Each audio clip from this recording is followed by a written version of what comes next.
Sister யாருப்பா நீ? இது வரைக்கும் நான் உன்னை பார்த்ததே இல்லை. ஊருக்கு புதுசாப்பா? ஆமாம் சிஸ்டர், நான் ஊருக்கு புதுசாக சிஸ்டர். கோக்கனாம்பட்டிக்கு எப்படி போனேன் சிஸ்டர்?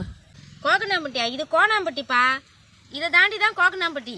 என் ஃப்ரெண்டு அந்த கோக்கனாம்பட்டியில் இருக்கிறான். அவனை பார்க்கறதுக்காக பஸ்ஸில் போயிருந்தேன்.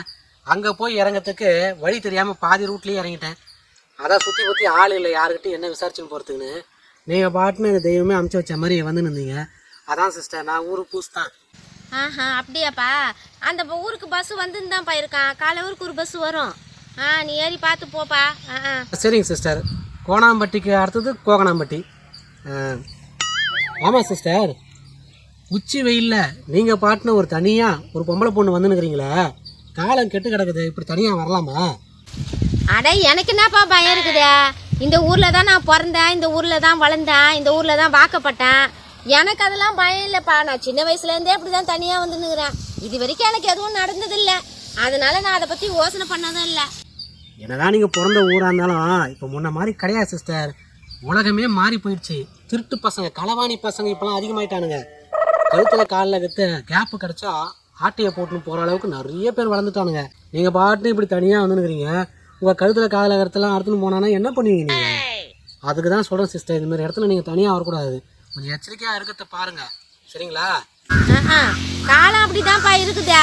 இருந்தாலும் இது நம்ம ஊராக இருக்கிறதுனால நான் கொஞ்சம் தைரியமாக வரவும் போகிறேன். நீ சொல்கிறது தான் கரெக்டு தான். இப்போ அப்படி தான் இருக்குது காலம். வரைக்கும் எனக்கு அந்த மாதிரி சம்பவம் எதுவும் நடந்ததில்லைப்பா. அப்படியா இருந்தாலும் நான் கூப்பிட்ட குரலுக்கு இங்கே யாருனா வந்து நிற்பாங்க. ஏன்னா பக்கத்தில் ஆடு மாடு எல்லாம் வச்சுக்கிறவங்களாம் நம்ம ஆளுங்க தான், நமக்கு தெரிஞ்ச ஆள் தான். பயம் ஒன்றும் கிடையாது. அந்த தைரியத்தில் தான் நானே சுற்றி நிற்கிறேன். ஓ, அப்படின்றீங்களா? உங்களுக்கு எதுவும் பயம் கிடையாது, ரொம்ப பாதுகாப்பான இடம் தான்றீங்க. சுற்றி முற்றி உங்கள் ஆளுங்க தான் இருக்காங்க. சரிங்க சிஸ்டர். ஆமாம், உங்களுக்கு தெரியாதா உங்கள் ஊரை பற்றி? சரிங்க சிஸ்டர், நான் பஸ் ஏறி போய்க்கிறேன். பஸ் வரட்டேன் கோகனாம்பட்டிக்கு. நீங்கள் பார்த்து போங்க சிஸ்டர். வரேன் சிஸ்டர். வரேன் சிஸ்டர். போயிட்டு வாப்பா.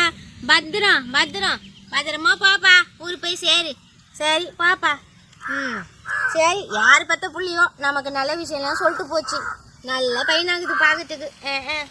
ஐயோ, என்னடா நம்ம போட்டு இந்த சைனியை காணோம்?